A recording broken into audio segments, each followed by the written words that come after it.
So, let's just get started into it. Today is a very, very busy day. So if I have the ability to only be a half hour today, super cool. I am buying something today, at least I believe I am. So let's talk about where we came from, right? So last week we did really, really well in going back to our roots, right? Price, volume, volatility. In fact, if you take a look at every single one of those emails, you will see that the price direction that we went ahead and offered our opinion on based on our research was actually all correct. In fact, that's not something like, hey, look at us, we're so great. But at the same time, to get it right 5 days in a row is also pretty cool. We did go ahead and get in and out of Walmart at a 30% gain overnight. We told everyone that we got out for personal reasons because Rhino Street's such a big launch for us. It was really uncomfortable to be thinking about stock options while trying to work all day. That being said, Walmart ended up going up 100% by the end of the week. So for those that stayed in it, congratulations, super cool for you. As it left off, I believe our email Friday said something to the effect of, we're getting towards an important inflection point, and we're going to allow the market to tell us what it wants to do. I did see the futures this morning. In fact, last night they were plus 60, and then I saw the market open up like down 400. So that's really, really important because you could find out quite easily what the market's telling you. Because you got at an inflection point and because the market opened up so much further, so far down, one could say, well, the market told us. That would be an incorrect analysis. No, the market opened down. If it continues down, then the market told you. But what if it reverses up? Then the market told you. You see, when the market opens up in a very large amount in one direction, at an inflection point, it gives you the most amazing opportunity to get your answer by the end of the day. So we will know by the end of the day if the next week is going to look good or if the next week's going to look bad. We did share Friday that our personal goal was that we were going to take a look at weeklies. Now, what I mean by weekly versus daily, outside the common definition of what a day is versus what a week is, when we do, so sorry, I'm like really congested today. When we go ahead and say, okay, it's 21 red and green, and we all get excited, that's because it's 21 days. We use dailies. Each bar equals a day, which means we go ahead 1 month out with our option purchases because we believe given 30 days, we should have a reasonable expectation that we're going to get a move because it's 21.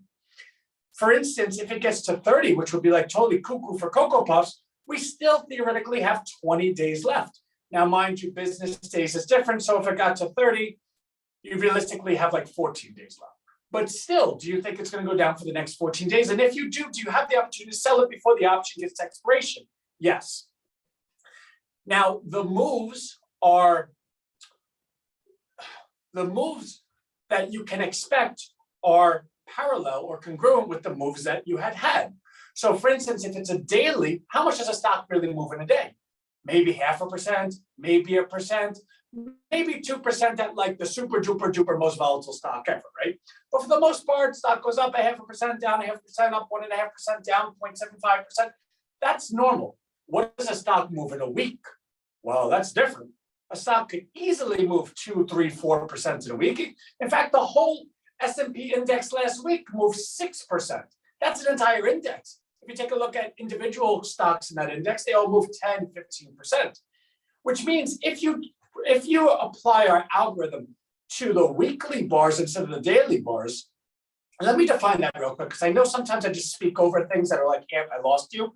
A daily bar means when we take a look at a chart and each bar represents a day. You can go ahead and change that. You could have each bar equal an hour. You could have each bar equal 4 hours. You could have each bar equal 2 minutes. You could have each bar equal a week, a month, a quarter, a year, whatever you want. Because the magic of a chart is as long as each bar equals the same amount, you can see the trend over that time frame. So when we go ahead and change it to weekly, and we have a 21 or a 22 red and green weekly, that means you buy an option 5-6 months out, and you do not care. 3 months out. You don't need to spend the money for 5 months out. So 3 months out. And you just don't care. You say if it goes down this week, who cares? I have 3 months worth of time. And if it goes down this week and it goes to a 23 red and green, am I running from that? No, I'm buying more. So it gives you a level of comfort because you're not worried about what the stock does on a day-to-day. You're worried about what the stock does on a week-to-week. You change your whole paradigm because now you're investing term. And the word investing is not applicable when you're doing options because you're gambling, right? Like, let's just get that straight. You own nothing of the company. You're simply saying you believe it's going to be this price by this date, right? Okay. But we're using the word investing because it just sounds better than gambling because we're putting the odds in our favor. And I believe whenever you're in a situation that you put the odds in your favor, at least 4 to 1, like 75%, it's investing. I don't care if you flipped a quarter over 20 times, I'm going to bet tails that next quarter. And you could say, Anthony, you're gambling, it's a 50-50. Yeah, sure. But I know in the balance of the universe, I'm going to get a couple of tails. And if I don't, I can live with that, right? Okay. So first, let's take a look at where the market is. And then we're going to take a look at our super duper duper list because we did put it together for the weeklies. And we do have a 22 red and green. I have no idea what the company does. I'm going to buy it today. So let's just see what we're doing here, right?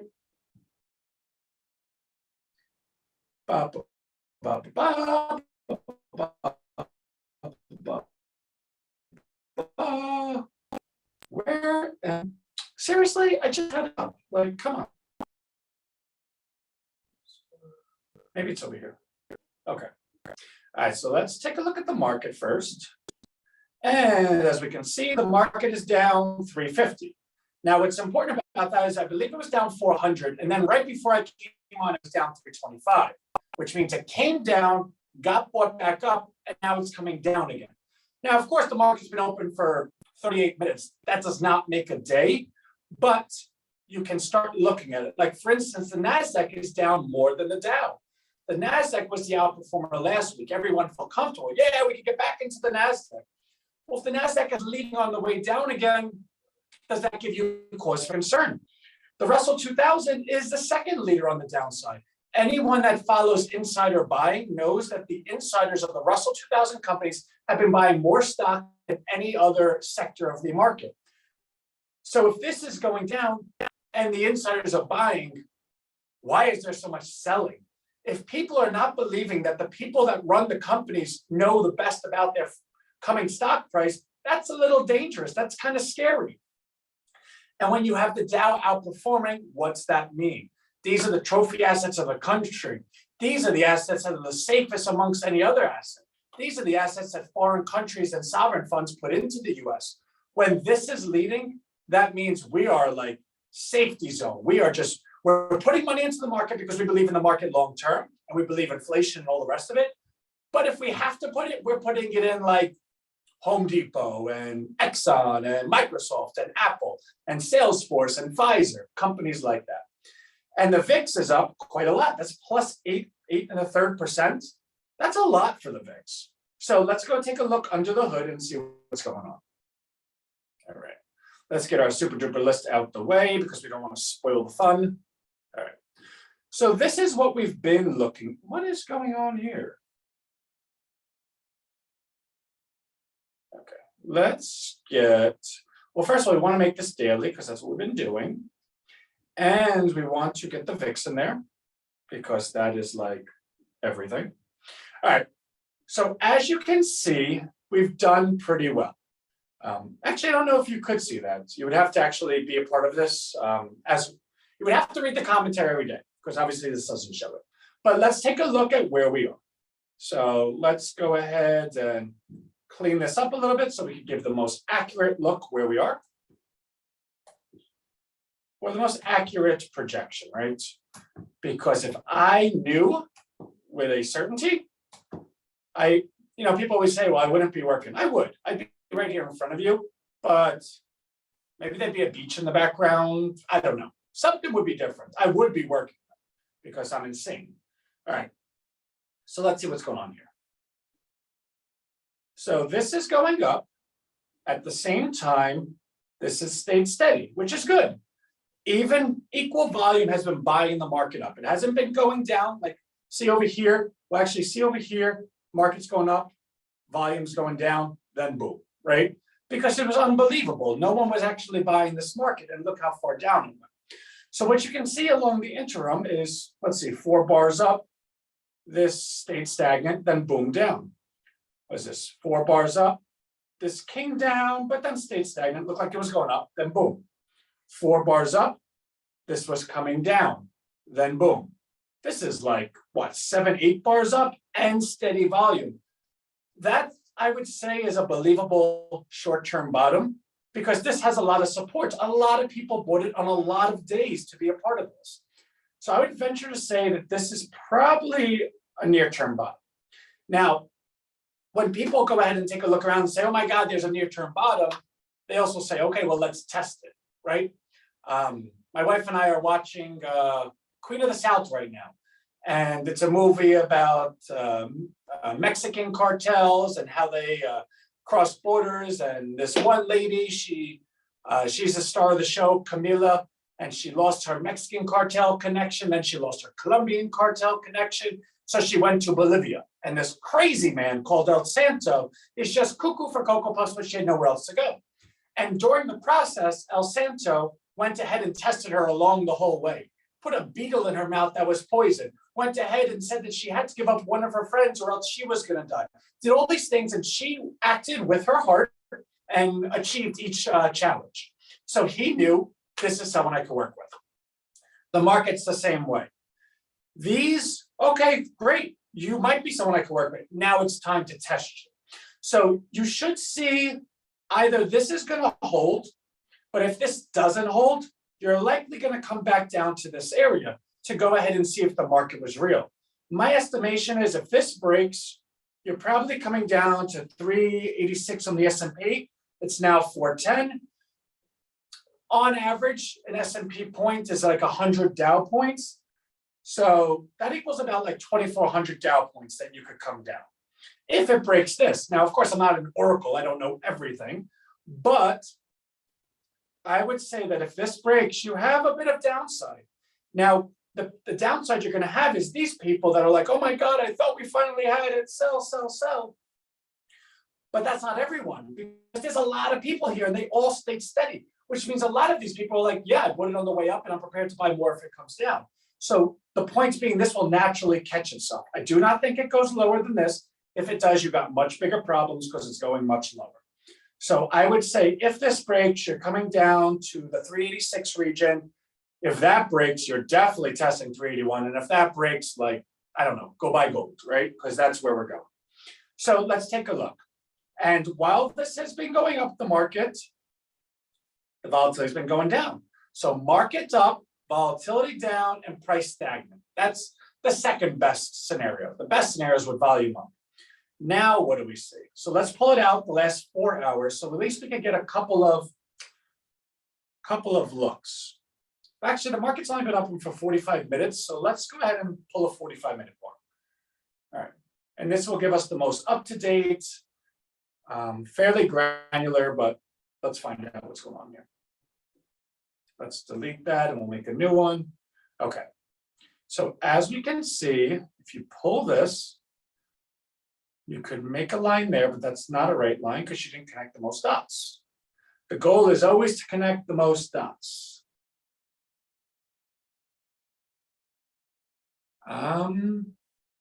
Let's see. You always have to have the proper first dot. If you don't have the first dot, you don't got any dots.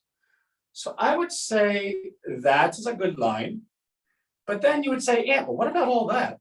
Well, that's a derivative.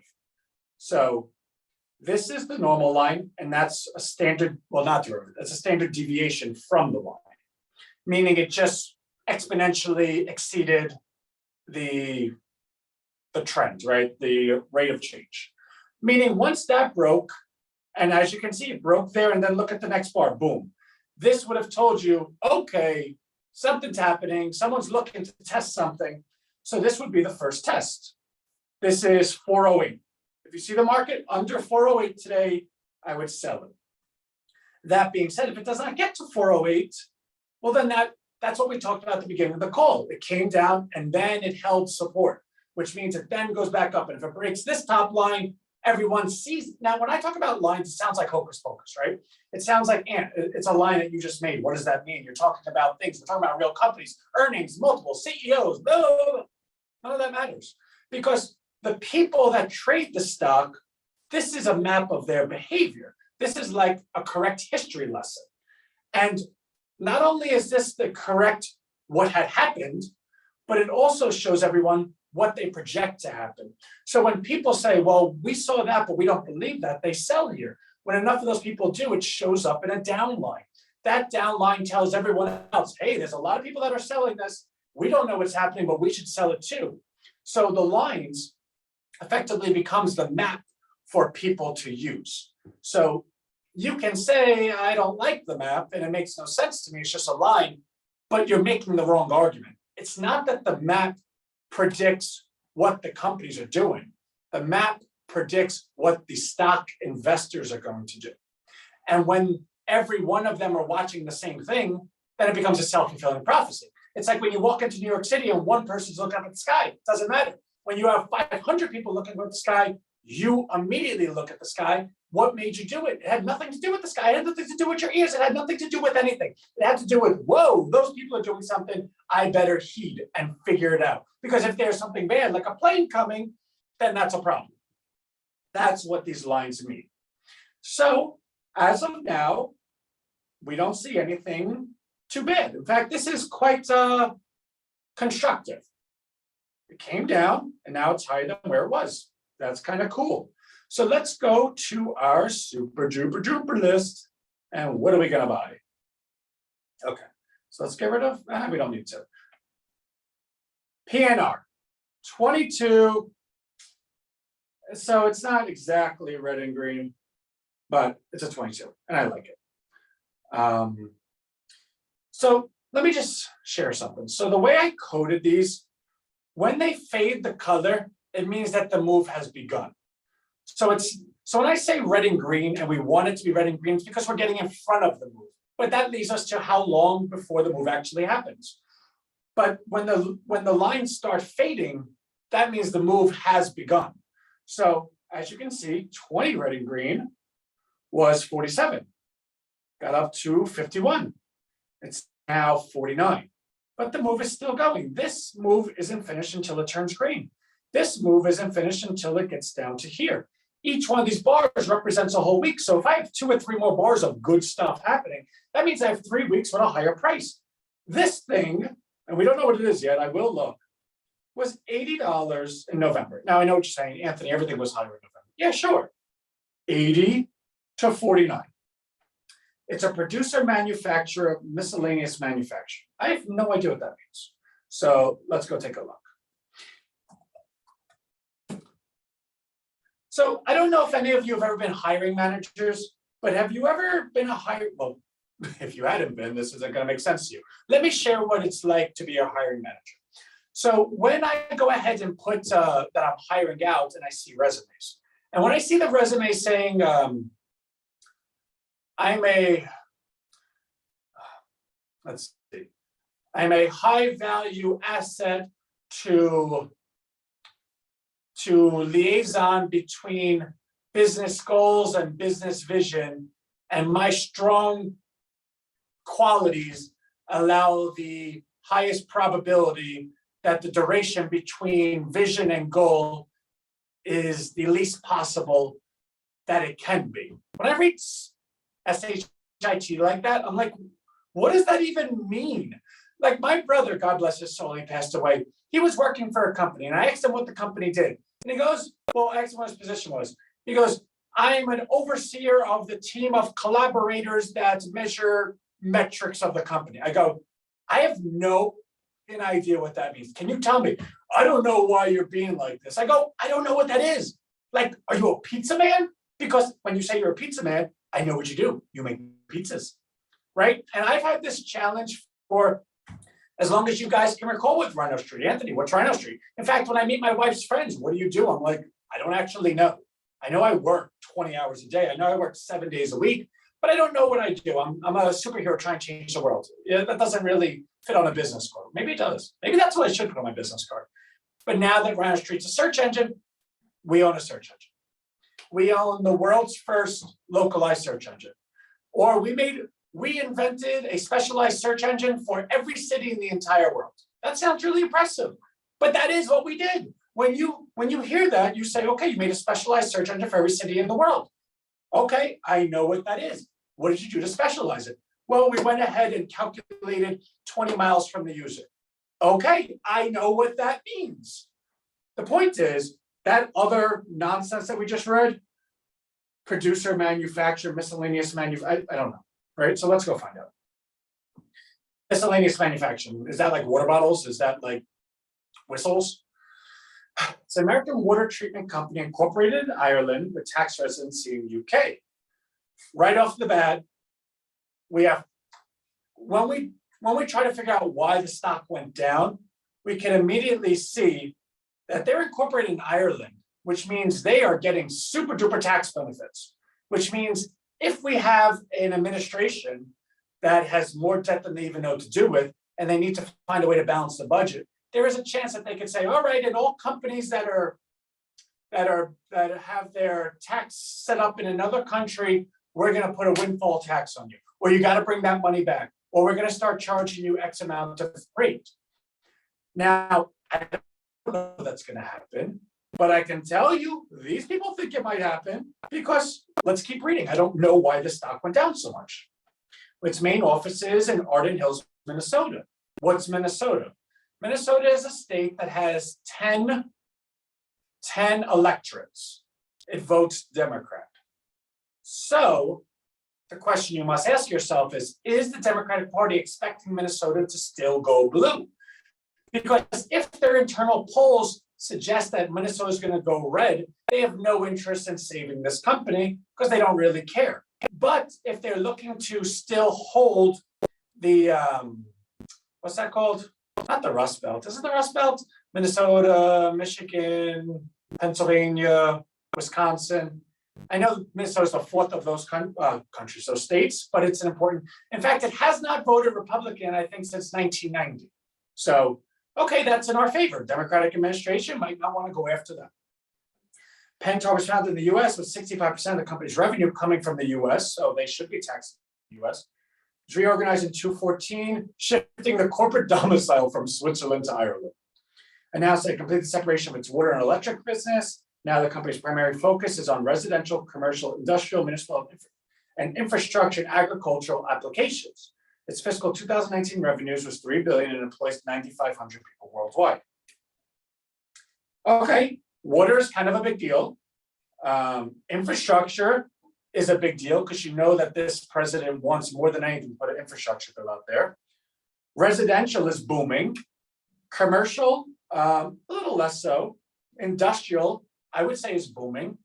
It does look like it's peaking a little bit, but it's still, the manufacturing equipment in this country has an average average age of 20 years. So I think water and all of these things are kind of good. It's in the right state. I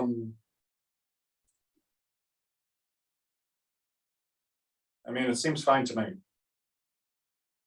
It's got 9,500 employees, $3 billion in revenue. Headquarters in London. I don't think they're going to do anything to mess this up. Executive Vice President, CFO. You want to see who the people are. Let's go take a look at the website real quick. Essential resources. Okay, so water's like as essential as it gets, right? So I think we're in a good industry. In fact, the most important thing to your life, right behind oxygen, is water. And love. Everyone needs love. Okay, so let's buy it, right? So my account has $5,000 freshly in it. So first, let's take a look what we're going to buy. And by we, I mean me, right? Like, I don't know what you're doing, nor do I really care. But let's look at the other ones. This is actually really interesting too, Simon Property Group. Simon Property Group collects real estate, and they're like the malls. They're like the really high-end properties. Actually, Simon Property Group makes a much more sense to me. You know what? So how about we do both? Oh, but I wanted Ford too. Ford's a 19.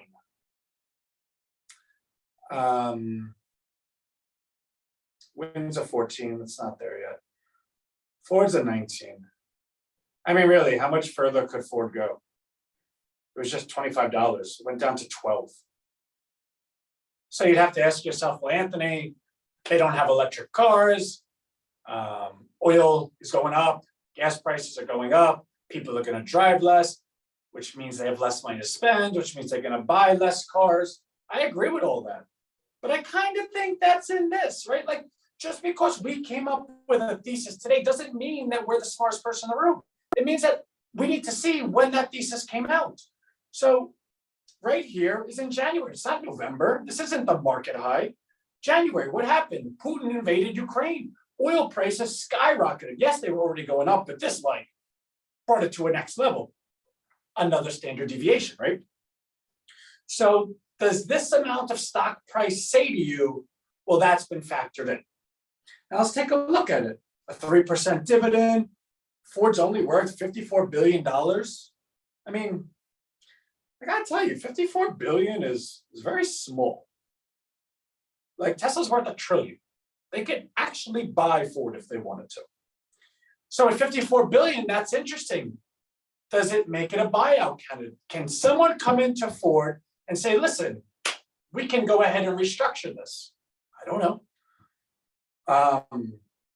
So these are 3 really good picks.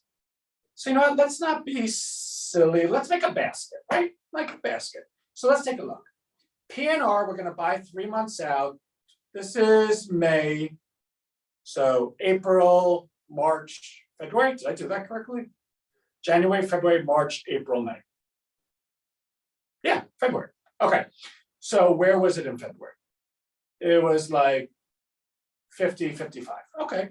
So let's do PNR to 55. And that's for, well, no, 3 months out, May, June, July, August. So August. Well, we're about to be in June. So July, August, September. Let's do September. Okay. Simon Property Group. Where was it in February? Wow, it was like 130 something. So we don't want to go that high. Let's say, well, we do. Let's say 130. SPG, 130, September. Okay. And Ford. Where were you in February? You were 17, 16. Let's go 16 just because Ford is the lowest count. It's 19. And I mean, oil can go up high enough that it just destroys the company. So let's just do 16. But then I think it gets bought out. So let's find out. All right, there should be, oh, I thought I put exactly 5,000 in here. I cannot catch a break. All right, so let's see. PNR. Now, when you're buying options, you want to find options that have some liquidity. Oh, so this, all right, so let's go November. You know, we're doing it to be safe. We're doing 55, but if we're going to November, I guess we could do 60s, but no one's buying these today. And of course, it's further out, so I get it. Let's just do 55. Let's stick to it. Right? Right. So 5,000 divided by 3 is what, like 1,600? About, like 1,633. So let's buy. Can you give me a refresh quote? Like, am I asking for that much? Okay. So let's buy 55s, limits, let's put $2 because it's kind of a really, really wide spread. If we're doing 1,600, that's 8, right? So let's preview order and put it in, and we'll come back to it if it's not filled, no problem. Simon Property Group. Let's go to September. Are you kidding me? All right, so October. So October, I'll go 135 on that actually, because it looks good. Trade. Buy. We want limit 135. Let's say we get it at 260. Can we still do 8? I don't think so. No, we gotta do 7. All right. Okay, last one is Ford.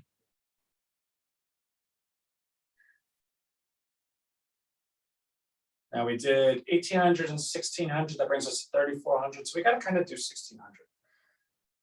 But of course, Ford just wants to be annoying. No, actually, Ford doesn't want to be. Ford wants to be the only one that actually follows directions. All right. So we want 16. Look how cheap those are. So we can actually buy a lot of these. All right.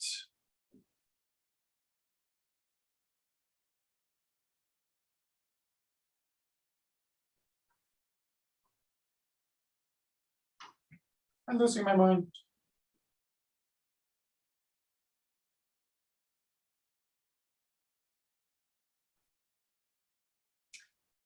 Am I really like, do I not pay for service? All right, so let's just say.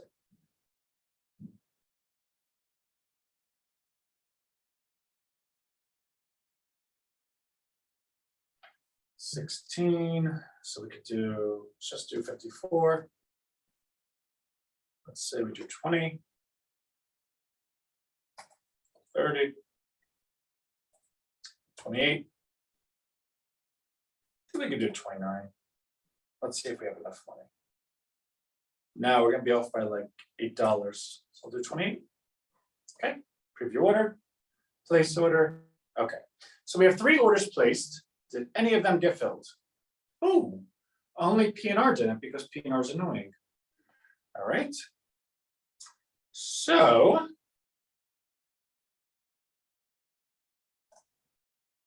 do we have enough for this? Too much. Do we have enough for this? All right, let's see if 205 works.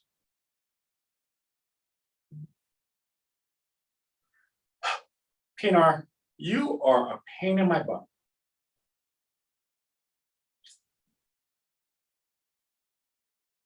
How much money do we have?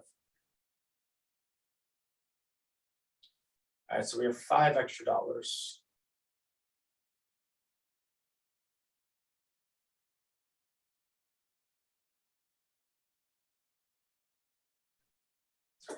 All right, we just want to get the stock. I'm sick of waiting. Actually, that's a mistake. Let's just leave it alone, and we'll see where we get filled at the end of the day. So I'll go ahead and put updates. Hey, we're up money. How cool is that? Look at Simon Property Group already up 3%. Look at Ford already down because they're annoying. All right, so that's that. I'll put the updates out. Let's go ahead and get off screen share because I know we have some questions in the chat. Where did I go? Hold on. Oh.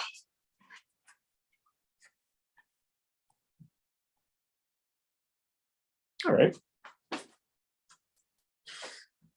All right. So Ravi, the outlook we had given is all based on this right here. For those that are just catching up. Oh, I don't have a screen share going because I already just took it off. Okay, hold on a second. Let's go share this with you and then I'm going to get going.